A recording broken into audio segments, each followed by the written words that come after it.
Technology was really important when constructing my magazine front cover, contents page and double page spread, as without access to modern digital technology, I'll not have been able to make any of my products to a professional standard. However, even though theorists like Gauntlet 2007 claim technology can make anyone a producer of a media text, you will not be a successful producer unless you can actually use the technology properly.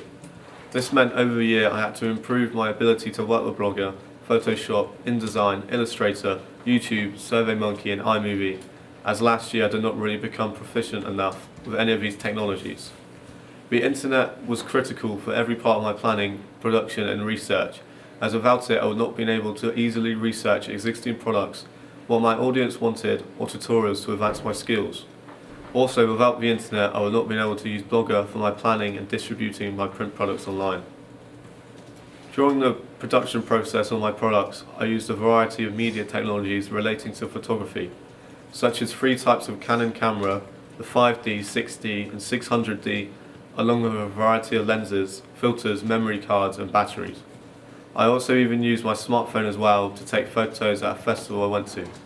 I learned a lot about photography this year and spent a lot of time figuring out how filters could improve my images in the winter sun and how to position myself in the right place at the right time of day to get the best results. I also took all my images using manual settings this year instead of just opting for the easy option of using automatic photos.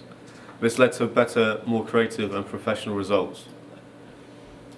Looking at my images compared to my prelim task and my first attempt at AS last year, I can see that I have really improved and that I am not useless at taking images, which is what I started to think when I failed AS last year. What I think I have learned this year is that I am better at photography than I realised and that the main problem last year was poor planning and not taking time to learn how to use the cameras properly when giving up. I then used software such as Photoshop, Illustrator, InDesign in post-production to complete my print products. I also use Photoshop to edit my images by adjusting brightness, contrast and adding further filters.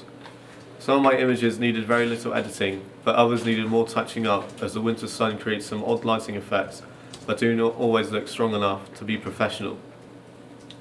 I also had to use Photoshop to resize and crop images, which was something I remembered from last year.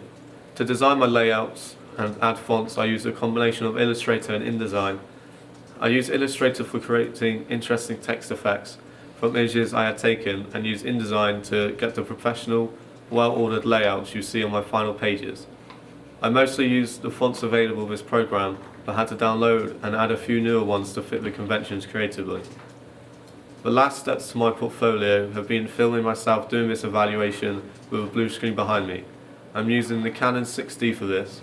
Once I have stopped talking, I will use iMovie to edit the final version and add the images of my final work behind me. I'll then upload it to my YouTube channel before embedding it as the last post on my blog. In conclusion, using various media technologies throughout the making of my product this year has helped me master the skills I did not master properly last year. I enjoyed the process a lot more than I thought I would, and I have now even decided to do a media degree next year.